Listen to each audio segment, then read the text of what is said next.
Hello and welcome back, guys. Today we're gonna take a look at the first steps of Deathblade once you're level 50. This is a very beginner, entry-level guide, so don't expect this to be accurate once we are in tier 3, okay? So just entry-level so people understand what they're supposed to be doing or what they should be aiming for initially. So first, let's talk about engravings. As you can see right here, I already selected the Surge engraving, which is also called Burst Blade, and I'll explain that very quickly. Okay, so now on Burst or Surge, you activate it once, and during the duration, you're stacking up a damage buff. As you can see right down here, Surge Enhancement.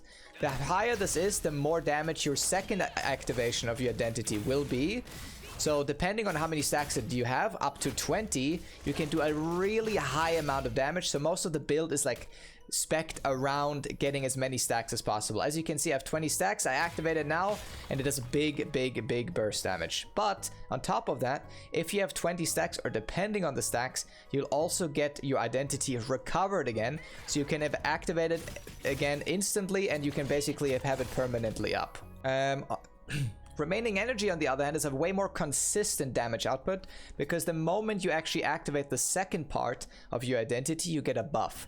So very simple, you press it once, depending on the amount of balls you have left, you press it again, and because of that, you get a buff. For example, this was the highest level 1, remaining energy level 3 for 30 seconds, 12% movement speed, 12% attack speed, and 36% attack power for 30 seconds. So which one of these engravings should you pick? Very simple, whichever one you like. Both of them are actually viable. On the highest level, remaining energy is considered better because it's more consistent, but if played perfectly, the Surge engraving actually does more damage. Okay, so depending on the build you're actually playing, you have obviously different ability setups, but I'll show you one that can be used mainly on both builds and is very easy to set up and can be used in all types of content. Obviously, this will change once you get more skill points and more engravings and all of that, but for the very beginning, once you get level 50, this is a very nice setup. So we'll start with Polestar. You've heard about this one before for sure.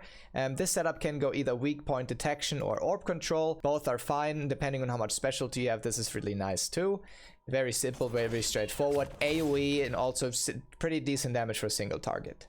Next up is Spin Cutter, also very straightforward. You only want this for the synergy, which gives your party members and yourself a 3% damage buff for 10 seconds on the target, on top of a 9% back attack bonus damage. So very useful, very easy to apply, and very low cooldown.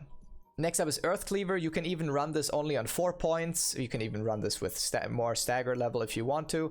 But just as an example, because this is your main and your only counter on Blade, meaning if the boss glows blue and goes like a little charge animation, that's when you have to hit this ability, which staggers the boss. Looks like this, and yeah, very nice basic ability, does decent damage, and is a counter on top of that. Now for Moonlight Sonic, you've obviously heard of this one. It's very great. It does a lot of damage, and it's a lot of AoE, and it's good for single target as well.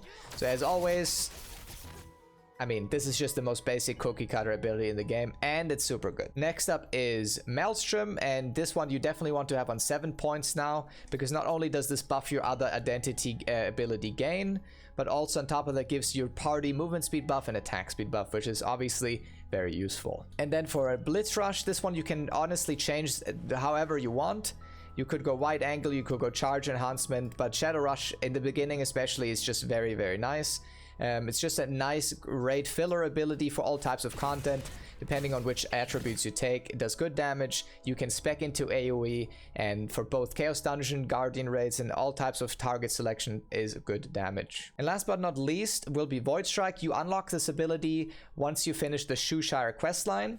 So you won't have this in the very beginning, so don't be confused if you don't see it in your skill bar initially. But once you unlock this, you have 2 different options. If you play Burst build, Swift Fingers, Void Zone, and Dark Dimension is really good. But Burst build obviously also means Surge. Burst and Surge is the same thing, right? And for the remaining energy setup, Swift Finger, Fist of Darkness, and Dark Explosion is really great too.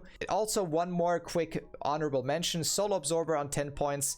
If you don't like any of these abilities maxed out, or if you just want Earth Cleaver on level 4, Soul Absorber is also really good. Mostly played with Swift Fingers, Fist of Darkness, and half, but all of these other here in the first row are also viable depending on the content. And that's it. Good luck. And once we get further into the content, I'll have more advanced guides for proper build setups that aren't just very beginner friendly. So yeah, thanks for tuning in, guys. If you found this video helpful, please consider subscribing, and see you guys in the next one. See you on Twitch maybe as well. And yeah, thanks. Have a good one, guys. Peace.